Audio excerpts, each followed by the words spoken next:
Assalamualaikum warahmatullahi wabarakatuh. Perkenalkan, nama saya Diva Salsabila dengan NIM 2112111896, kelas 1C, Prodi S1 Keperawatan, Stikes Mercu Bakti Jaya Padang. Baiklah, di video ini saya akan melakukan presentasi yang berjudul Tantangan Pancasila di Masa Revolusi Industri 4.0. Dengan dosen pengampu mata kuliah Pancasila, yaitu Bapak Hidayatul Fajri, SAP MTA. Sejarah revolusi dimulai dari 1.0, yaitu terjadi pada abad ke-18 melalui penemuan mesin uap, sehingga memungkinkan barang dapat diproduksi secara massal. Selanjutnya, revolusi 2.0 terjadi pada abad ke-19 sampai 20 melalui penggunaan listrik yang membuat biaya produksi menjadi murah. Revolusi 3.0. Revolusi ini terjadi pada tahun 1970-an melalui penggunaan komputerisasi. Istilah 4.0 berasal dari sebuah proyek yang diprakarsai oleh pemerintah Jerman untuk mempromosikan komputerisasi manufaktur. Selanjutnya, saya akan menjelaskan perkembangan revolusi industri 4.0. Menurut Agustini, revolusi industri 4.0 disebut sebagai revolusi industri yang akan mengubah pola dan relasi antara manusia dengan mesin. Inovasi yang diawali dengan besarnya data di internet dan penggunaan cloud mengubah produk industri, serta mengubah proses produksi dan pemasaran produk. Bahkan, mengubah gaya hidup masyarakat karena produk dari revolusi industri ini dapat dilihat penggunaannya di kehidupan sehari-hari. 5 pokok yang menjadi tantangan Pancasila yaitu 1.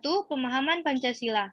Yang kedua, eksklusivisme sosial yang terkait derasnya arus globalisasi sehingga mengarah kepada menguatnya kecenderungan politisasi identitas dan menguatnya gejala polarisasi dan fragmentasi sosial yang berbasis sara. Yang ketiga, kesenjangan sosial. 4. Pelembangan Pancasila, di mana lemahnya institusionalisasi nilai-nilai Pancasila dalam kelembagaan politik, ekonomi, dan budaya, serta masih lemahnya wawasan ideologi Pancasila di kalangan penyelenggara negara. Yang kelima, keteladanan Pancasila. Keseluruhan ini merupakan pokok yang harus dimiliki warga negara maupun penyelenggara negara dalam menghadapi revolusi. Tantangan Pancasila dari sudut pandang mahasiswa di masa revolusi 4.0. Yang pertama, banyaknya pengangguran dalam revolusi industri 4.0 adalah karena masalah kompetensi sumber daya manusia di Indonesia yang didukung dengan rendahnya kemampuan berbahasa Inggris tenaga kerja dan lulusan perguruan tinggi di Indonesia. Yang kedua, perkembangan media sosial yang masif telah merekonstruksi struktur budaya masyarakat. Banyaknya budaya asing yang telah masuk Indonesia melalui berbagai informasi yang beredar di internet, membuat banyaknya masyarakat Indonesia melupakan makna dari Pancasila. Tantangan yang ketiga, banyaknya pelajar yang sudah tidak terlepas dari handphone. Mudahnya masuk informasi dari internet yang terkadang informasi tersebut bertolak belakang dengan nilai-nilai Pancasila. Tantangan keempat, peran pengajar telah banyak digeser dengan adanya revolusi industri 4.0. Dengan banyaknya informasi dari internet, membuat semakin banyaknya pelajar lebih sering mencari jawaban di internet dibandingkan bertanya kepada guru. Selanjutnya, sedikit kita lihat berkaitan pelanggaran terhadap sila-sila Pancasila. Sila pertama, ketuhanan yang Maha Esa. Masih adanya gerakan radikal kelompok tertentu yang mengatasnamakan agama, perusakan tempat ibadah, dan fanatisme yang sifatnya anarkis. Sila kedua, kemanusiaan yang adil dan beradab.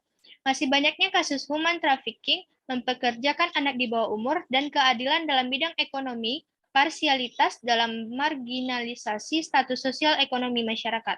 Sila ketiga, persatuan Indonesia. Masih terlihat adanya penyimpangan seperti menganggap suku lain lebih baik dari suku lainnya, perang antar suku, dan adanya gerakan organisasi separatis.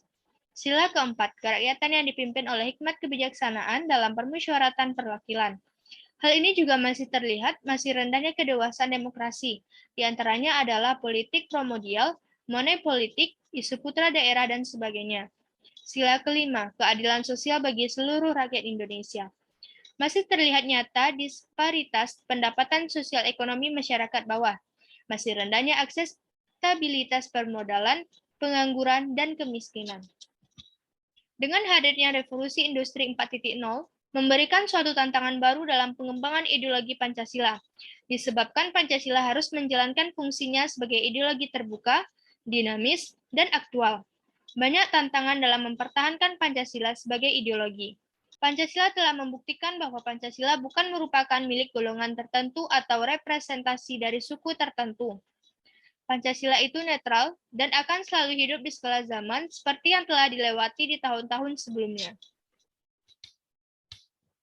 Upaya untuk mengingat Pancasila sebagai dasar negara dan penguatan ideologi Pancasila dalam menghadapi revolusi industri 4.0. Yang pertama, mendekatkan kembali Pancasila kepada masyarakat agar Pancasila bukan merupakan hal yang asing atau absurd untuk dipahami. Yang kedua, menginternalisasikan nilai-nilai luhur Pancasila dengan mengoptimalkan segenap sumber daya nasional yang dimiliki. Yang ketiga, upaya menanamkan nilai-nilai luhur Pancasila ke kognisi masyarakat dapat memanfaatkan kelebihan dan kemudahan dalam revolusi 4.0. Yang keempat, menjadikan nilai-nilai Pancasila seperti nilai religius, kekeluargaan, keselarasan, serta kerakyatan. Baiklah, sekian presentasi dari saya. Mohon maaf apabila ada kesalahan dan kekurangan. Terima kasih. Wassalamualaikum warahmatullahi wabarakatuh.